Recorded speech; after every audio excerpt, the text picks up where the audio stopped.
అమూల్య రామరాజుని చూడడానికి హాస్పిటల్కి వచ్చి ఉంటుంది. ప్రేమ నర్మద అమూల్యతో మాట్లాడుతూ ఉంటారు. అసలు ఏంటి అమూల్య, ఏం జరిగింది? నువ్వు పెళ్ళి ముందు రోజు రాత్రి అలా బయటికి ఎందుకు వెళ్ళావు? విశ్వని కలవకపోతే ఏమవుతుందని వెళ్ళావు? అసలు విశ్వని ఎందుకు కలిసావు అమూల్య అని అడుగుతూ ఉంటే ఇంకా అమూల్య వాళ్ళని విడిపించుకొని పక్కకు వెళ్తూ ఉంటుంది. ఇంకా దాంతో ప్రేమ అమూల్యని అట్టుకొని, చెప్పు అమూల్య, అసలు ఏం జరిగింది? నువ్వు ఎందుకు బయటికి వెళ్ళావు? ఆ రోజు ఆ ఒక్కరోజు ఆగిపోయి ఉంటే మామయ్యకి ఈరోజు ఇలాంటి పరిస్థితి వచ్చి ఉండేది కాదు కదా అమూల్య అని అంటూ ఉంటే ఇంకా అమూల్య చాలా బాధపడుతూ, ఆ రోజు నన్ను బయటికి తీసుకుని వెళ్ళింది వల్లి వదిన వాళ్ళ అమ్మ నాన్న వాళ్ళే.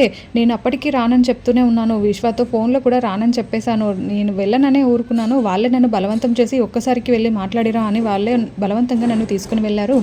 అసలు విశ్వాన్ని ప్రేమించడానికి కారణం కూడా వల్లి వదిననే నన్ను విశ్వాన్ని ప్రేమించేలాగా చేసింది. ఆ విశ్వ వల్ల నేను మోసపోయాను అని అమూల్య చాలా బాధపడుతూ ఏడుస్తూ చెప్తూ ఉంటుంది. ఇంకా ప్రేమ నర్మద చాలా షాకింగ్గా వల్లి మీద మండిపడుతూ కోపంగా చూస్తూ ఉంటారు. మరోవైపు వల్లి ఇంట్లో అన్ని ఫుడ్ ఐటమ్స్ అన్నీ వాళ్ళ అమ్మ నాన్నకి సర్ది పంపిస్తూ ఉంటుంది.